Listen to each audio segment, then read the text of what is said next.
Drones launched massive attacks on several regions of Russia. Residents of Belorechensk and the Krasnodar region heard loud explosions. In Sochi, the airport was closed and Novorossiysk was also affected, where the port and one of the naval bases came under attack. In Tuapse, UAVs attacked an oil-loading pier, and during the day in both Tuapse and Sochi, vacationers were cleared from the beaches due to a sea drone attack. A party at the FSB dacha in Foros, a favorite vacation spot of Putin, ended with the arrival of Ukrainian drones. 3 people were killed, at least 16 were injured. This was stated by the occupation authorities of Crimea. Elvina Sedbulayeva reports in detail. Foros is a historic resort on the Crimean coast. At one time, the Soviet party elite used to vacation here. In particular, Gorbachev, Yanukovych when he was fleeing, and more recently Putin. And just a few days ago, Ukrainian drones visited the area. Explosions thundered, not just anywhere, but on the grounds of the Foros resort. This is Putin's dacha, but in reality, it's mostly used by the FSB elite of Russia. In other words, those who actually rule Russia vacation there. That is the financiers who support Putin and shape the political agenda in Russia. On the eve of the explosion, the area was closed off. This was reported by the administration of the Foros sanatorium. The likely reason is the arrival of important guests. The restaurant at the Foros sanatorium was closed for special service. The exact reasons, precisely who gathered there, who was truly present, and what specific kind of event it was, none of this information is currently known at this moment. Usually, Kremlin gatherings are heavily guarded both on the ground and from the air. But not this time. Their air defense did not protect the guests from the strike. The fact that they missed the strike, and the fact that we, and I think our intelligence, knew much earlier than this report and carried out the strike. And yet it was a successful operation according to various reports. Between 3 and 15 people, let's say Russian partner drone operators, were killed. For now their names are unknown. And this suggests that probably some quite serious Russian figures died there. The fact of the deaths was also confirmed by the so-called head of Crimea, Sergei Aksyonov. He admitted that several facilities were damaged. Propaganda media are only reporting about a school near the sanatorium. They remain silent about Foros itself. They rarely admit that a precise strike was delivered on such a military facility. And if in reality someone important was eliminated, then all the more so they wouldn't say a word about it. Strikes on the occupied peninsula are happening regularly. There are constant explosions at airfields and arsenals there. All the government ladies to get to their dachas in Foros land near the airfield. The airfield there was developed and thoroughly upgraded, even to the point of being able to accommodate strategic aviation. And Tu-22M, 3 bombers would fly there to carry out strikes on Ukraine. Therefore, in principle, I would say that Crimea is generally a crucial asset for the Russian Federation. They have actually heavily stocked it with weapons. The strike on Foros is not just an attack on a sanatorium, but also a blow to Putin's prestige, because he does not control Crimea and cannot guarantee the safety of his political elite. Elvina Sedbulayeva, Vamo Ukraini, Marathon, United News. Ukrainian long-range drones are striking Russian occupiers in temporarily occupied Crimea with precision and destroying the enemy's logistics. This was stated by the President of Ukraine, Volodymyr Zelensky, at the Crimea Platform Summit in New York. We are taking measures to prevent Russia from turning Crimea into one large military base. We must do this to protect the lives of our people. Our long-range drones are striking with precision. Our pressure on Russian logistics is yielding results, and the Russian war machine has encountered very serious difficulties. The 2 largest Russian oil ports on the Black Sea near Novorossiysk have suspended operations. This happened as a result of an attack by Ukrainian drones. We're talking about the Caspian Pipeline Consortium terminal and the Sheskari's oil depot, according to Bloomberg. Together, these facilities export over 2 million barrels of oil per day from Russia and Kazakhstan. The publication notes that since August, Ukraine has intensified strikes on Russian energy facilities, forcing the Kremlin to impose restrictions on fuel exports. We will discuss all of this further with Dmytro Pletenchuk.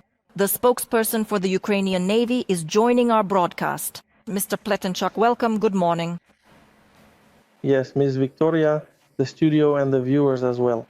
Regarding our long-range strikes which prevent Crimea from turning into a large and powerful military base, overall, what difficulties are the occupiers currently facing in temporarily occupied Crimea?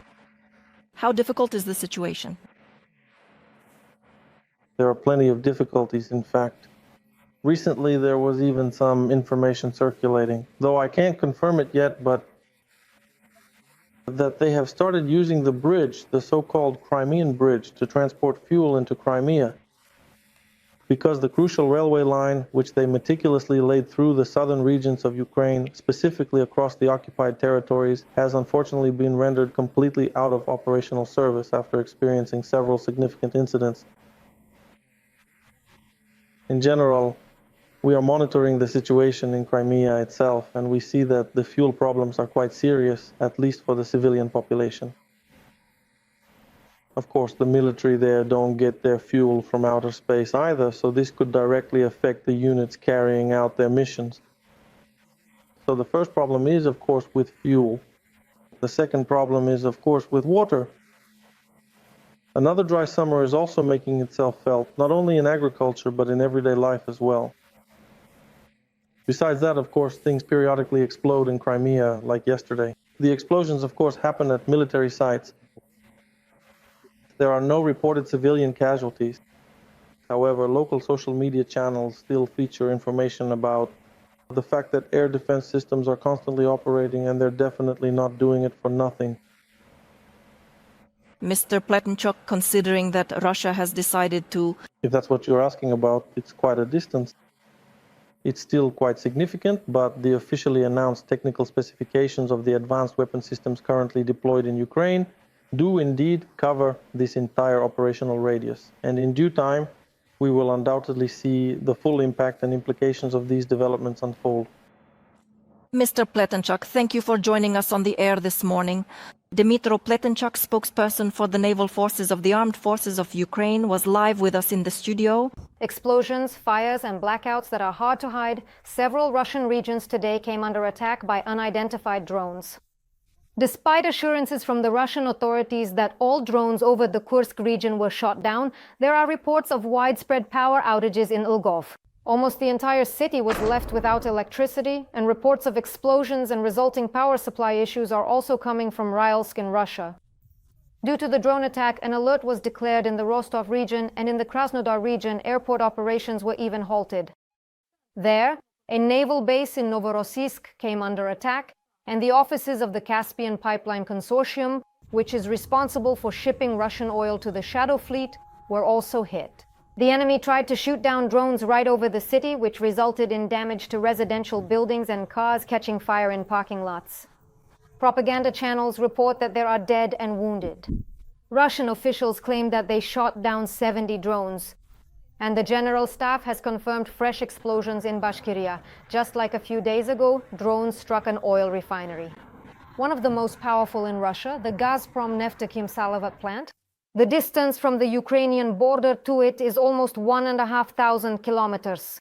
A column of black smoke rises above the refinery, visible from dozens of kilometers away. A pedestrian peninsula. As of today, there is no gasoline in Crimea. Fuel has disappeared from almost all gas stations. Local drivers and visitors to the Ukrainian Republic annexed by Russia have been lining up in long queues at gas stations since morning, hoping that gasoline will eventually be delivered somewhere.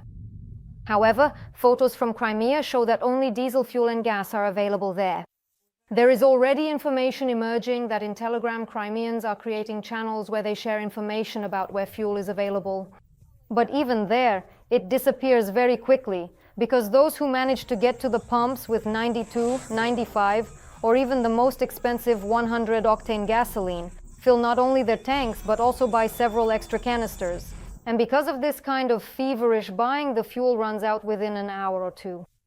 There is also information that, due to collusion, some empty gas stations simply close down to avoid paying salaries to their employees. The fuel shortage in Russia is being observed in at least 12.5 regions. It has lasted for more than 3 weeks, but it was the occupied Crimea that became the first place where gasoline completely disappeared. The cause of the crisis in Russia itself is said to be the attacks by Ukrainian drones, which have been successfully striking the enemy's oil refineries on its own territory.